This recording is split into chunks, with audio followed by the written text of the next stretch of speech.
Inilah Injil suci menurut Santo Markus.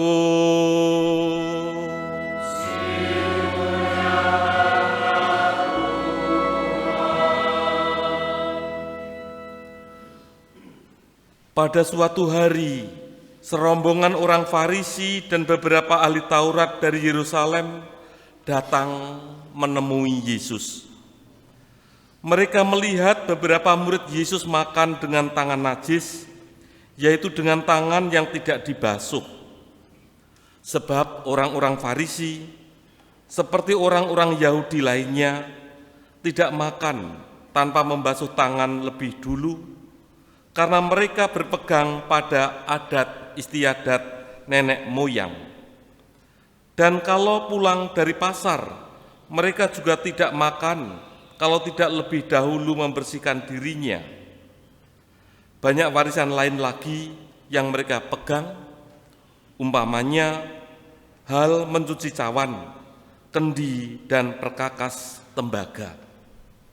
Karena itu orang-orang Farisi dan ahli-ahli Taurat itu bertanya kepada Yesus, "Mengapa murid-muridmu tidak mematuhi adat istiadat nenek moyang kita? Mengapa mereka makan dengan tangan najis?" Jawab Yesus kepada mereka, "Benarlah nubuat Yesaya tentang kamu, hai orang-orang munafik. Sebab ada tertulis, bangsa ini memuliakan aku dengan bibirnya, padahal hatinya jauh daripadaku. Percuma mereka beribadah kepadaku, sebab ajaran yang mereka ajarkan ialah perintah manusia. Perintah Allah kamu abaikan untuk berpegang pada adat istiadat manusia." Lalu Yesus memanggil orang banyak dan berkata kepada mereka, "Dengarkanlah aku dan camkanlah ini. Apapun dari luar yang masuk ke dalam seseorang tidak dapat menajiskan dia. Tetapi apa yang keluar dari seseorang, itulah yang menajiskan dia. Sebab dari dalam hati orang timbul segala pikiran jahat, pencabulan, pencurian, pembunuhan, perzinahan, keserakahan, kejahatan, kelicikan, hawa nafsu, iri hati, hujat, kesombongan, kebebalan. Semua hal-hal jahat itu timbul dari dalam dan menajiskan orang." Demikianlah sabda Tuhan.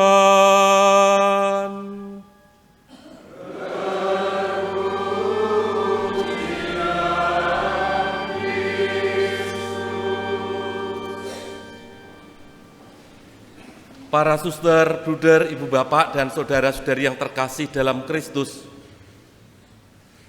setiap suku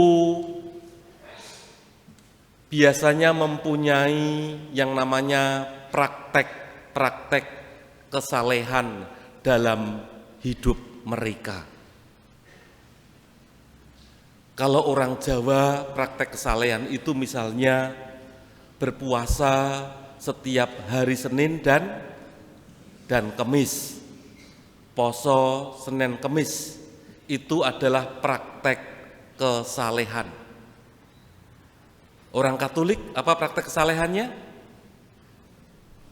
Orang Katolik itu setiap hari Jumat tidak makan daging. Setiap Jumat itu adalah praktek kesalehan.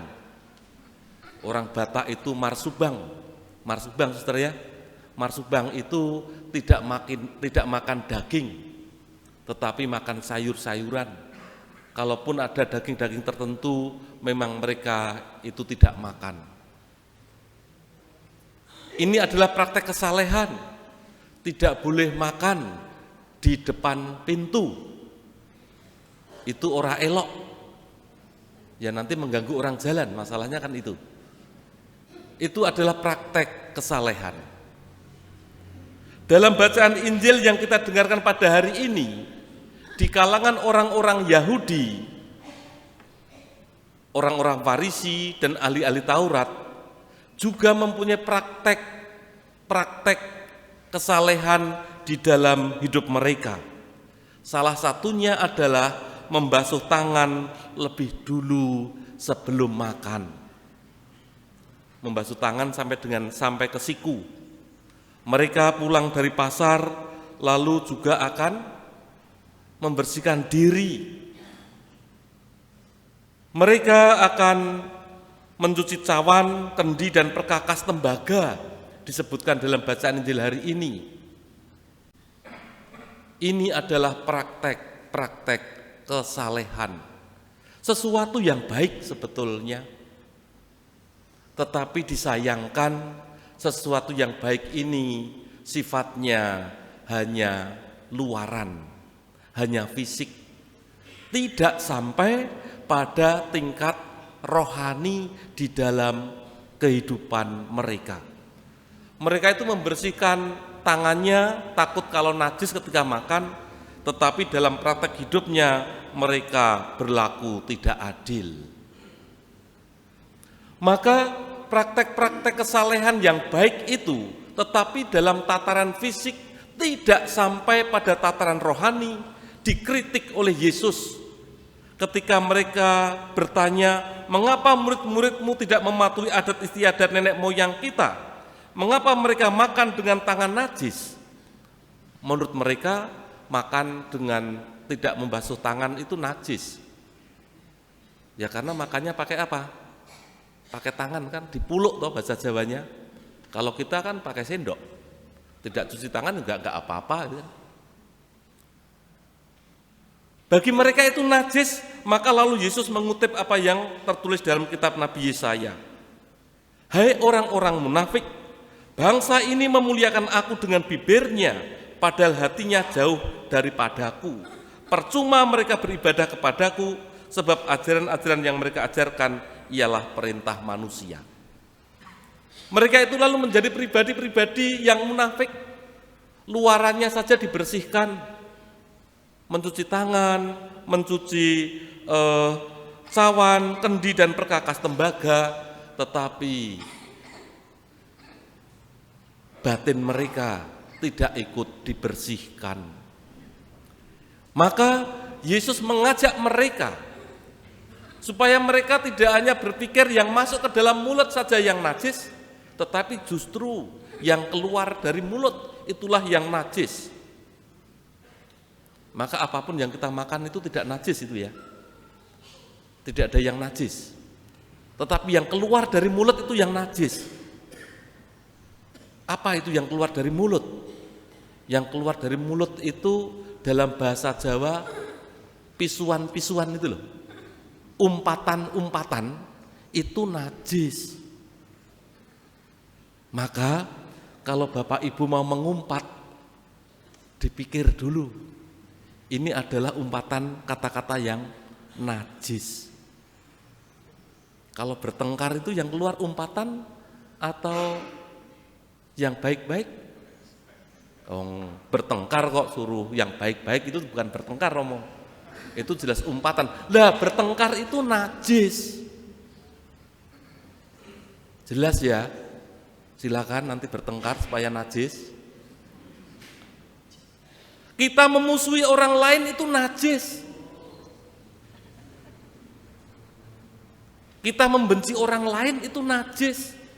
Istilah yang dipakai sangat jelas dalam bacaan Injil hari ini. Segala pikiran jahat, pencabulan, pencurian, pembunuhan, perzinahan, keserakahan, kejahatan, kelicikan, hawa nafsu, iri hati, hujat, kesombongan, kebebalan.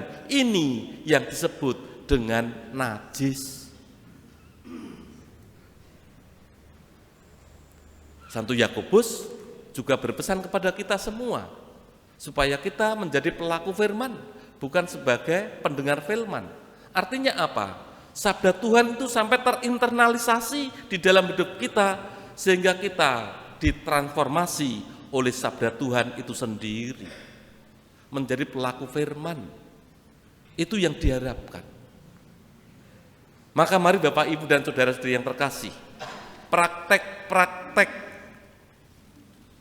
yang baik, praktek-praktek kesalehan di dalam hidup kita ini jangan sampai hanya dalam batasan luaran.